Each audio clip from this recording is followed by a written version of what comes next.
Amen. Takže ideme do Evangeliu Marka.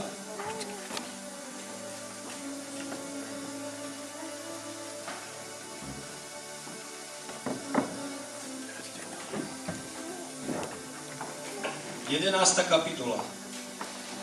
Tí, ktorí poznáte dobre Bibliu, viete, že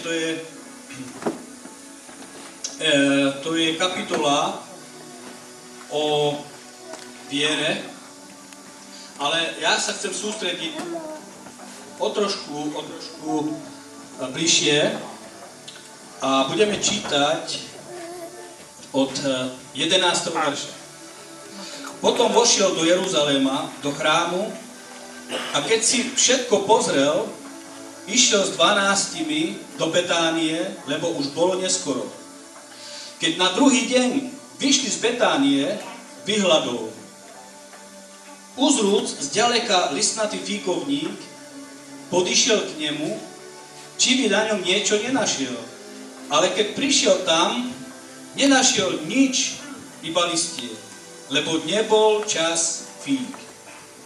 Preto mu povedal, nech nikdy viac nikto nie je z teba ovocie.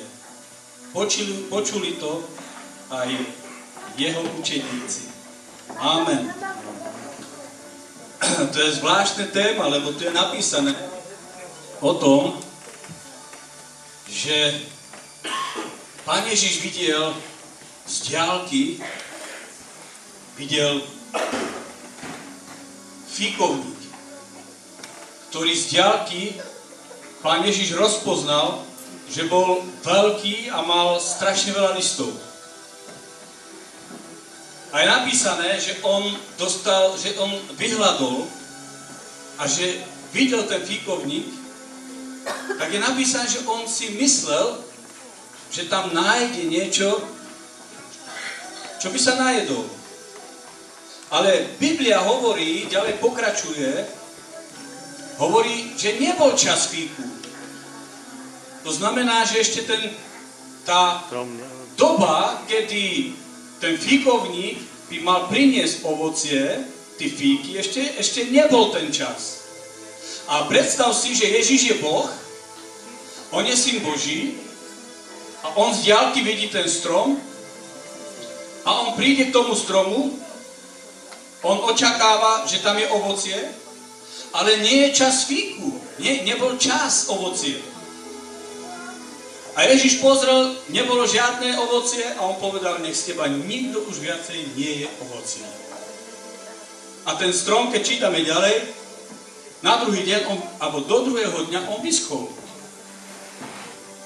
Viete, a tu my máme veľkú otázku, že vlastne si povieme, ako by sa postavíme na stranu toho stromu, toho fíku a povieme, no prečo to Pán Ježiš spravil, keď nebol čas fíkov? To je nespravodlivé.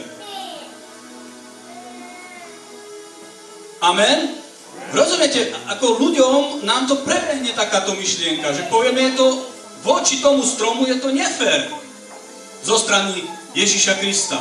On je Boh a on prekleje niečo, čo ešte nebolo čas fíkov, nebol čas ovocia, nebol čas, kedy mal priniesť ten fíkovník ovocie.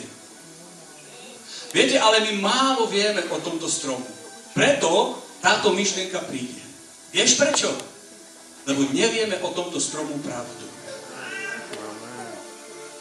A to je problém v našich životoch, duchovných. Chcem vám teraz ukázať ten príbeh, o ktorom som hovoril tak ako film. Prečítame si ešte jeden, ako viacej týchto veršov. Zostaneme v tejto kapitole, ale tu vidíme 11.1, budem čítať. Keď sa priblížili k Jeruzalému, ku Betfage a Betánii na Olivový vrch, poslal Ježiš 2 učedníkov a riekol im, choďte do dediny, ktorá je naproti a hneď ako vkročíte do nej, nájdete priviazané osliadko, na ktorom ešte nikto nesedel. Odviažte ho a privedte. A ak by vám niekto povedal, čo to robíte, povedzte, Pán ho potrebuje a hneď ho zase sem pošle. I odišli a našli osliadko priviazané o bránu vonku na ceste a odviazali ho. A niektorí z tých, čo tam stáli, hovorili im, čo to robíte, že odviazujete osliadko? Odpovedali